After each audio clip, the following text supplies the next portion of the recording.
Hello students, welcome to the 13th session of Tools and Methods Used in Cyber Crimes. So in this session, we will study Distributed Denial of Service Attack, that is DDoS attack. In a DDoS attack, an attacker may use your computer to attack another computer.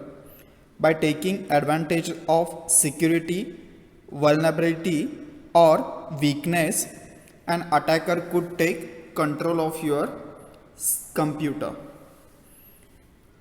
He could then force your computer to send huge amount of data to a website or send spam to a particular email addresses.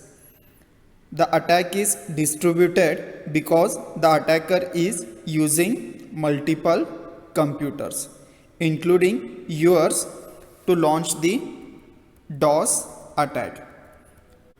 A DDoS attack is a distributed DOS wherein a large number of zombie systems are synchronized to attack a particular system. The zombie systems are called secondary victims and the main target is called primary victim. Now we will see tools used to launch DDoS attack. The first one, Trino. It is a set of computer program to conduct a DDoS attack. It is believed that Trino networks have been set up on thousands of systems on the internet that have been compromised by remote buffer exploit. Second, Tribe Flood Network, that is TFN.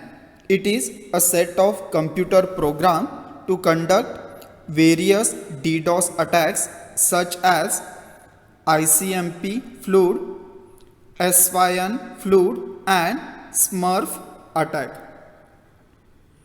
Third one, Stash Alert. It is written by random for Linux and Solaris systems, which act as a DDoS agent. It combines feature of Trino with TFN and adds encryption. Fourth one, Shaft. This network looks conceptual similar to a Trino. It is a packet flooding attack and the client controls the size of the flooding packets and duration of the attack. Fifth one, MStream. It uses spoofed TCP packets with the ACK flag set to attack the target. Communication is not encrypted and is performed through TCP and UDP packets. Access to the handler is password protected. This program has a feature not found in other DDoS tools. It informs all connected users of access, successful or not, to the handlers by competing parties. Now we will see how to protect from DOS and DDoS attacks. Computer Emergency Response Team Coordination Center, that is CERT CO, offers many preventive measures from being a victim of DOS attack.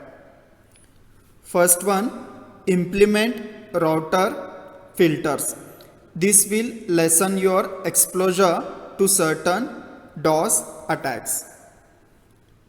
Second one, if such filters are available for your system, install patches to guard against TCP, CYN flooding. Third, disable any unused or inessential network service.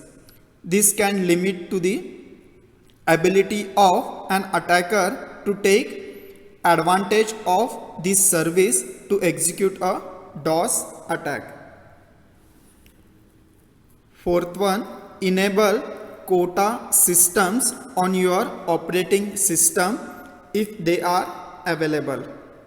Fifth one, observe your system's performance and establish baselines for ordinary activity. Sixth, routinely examine your physical security with regard to your current needs. Seventh one, use tripwire or a similar tool to detect changes in configuration information or other files. Invest in and maintain hot spares, machines that can be placed into service quickly if a similar machine is disabled. Ninth, invest in redundant and fault tolerant network configuration. 10th one, establish and maintain regular backup schedules and policies, particularly for important configuration information. And 11th, establish and maintain appropriate password policies, especially access to highly privileged accounts such as Unix root or Microsoft Windows NT administrator. So that's it for today's session.